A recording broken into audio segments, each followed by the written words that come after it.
Hello friends, तेबे court को भूल तथ्य दे वर्तमान समय फसीचंती वर्षा प्रियदर्शिनी। तेबे फ्रेंड्स, वर्षा को वर्तमान समय होई पारे जेल। ताले फ्रेंड्स, यह उपरे कौन रही संपूर्ण विवरणी ता जानिबाको हेले भिडियोटी पूरा शेष पर्यंत निश्चिंत भाव में देखंतु। ताले फ्रेंड्स, आपण माने जानिथिबे कि किछि दिन धरी वर्षा एवं अनुभव को मध्य रे कलह लागि रहितला। फ्रेंड्स, दुहे अलग हेबा पई कोर्ट रो द्वारस्थ होइचंती।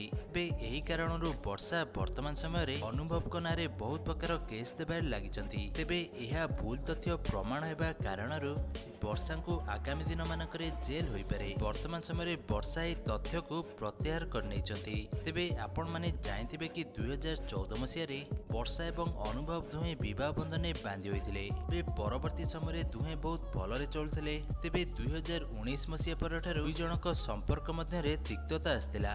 2020 मसिया रे अनुभव कठारु वर्षा अलग हेबा पई कोर्ट रे केस दायर करथिले। फ्रेंड्स, एहा परठारु अनुभव एवं वर्षा मध्य रे केस चलीची। फ्रेंड्स, एपर्यंत एहार कौनसी हेले भी रिजल्ट मटे आसी नाही। बे वर्षा अनुभव कनारे एहा परे कोर्ट को बहुत भूल तथ्य देइथिबा कथा जणा पड़ची।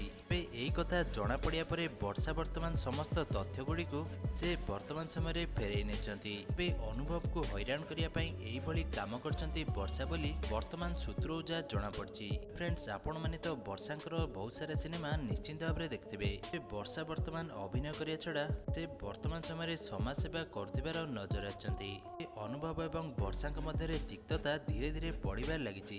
आगामी किछि दिन मध्य वर्षा एवं अनुभव अलग हेबा पई जाउछंती। तेबे आपण मानकु अनुभव एवं वर्षा जोड़ी केमिति लागे हमको कमेंट माध्यम रे निश्चित भावे कमेंट करंतु।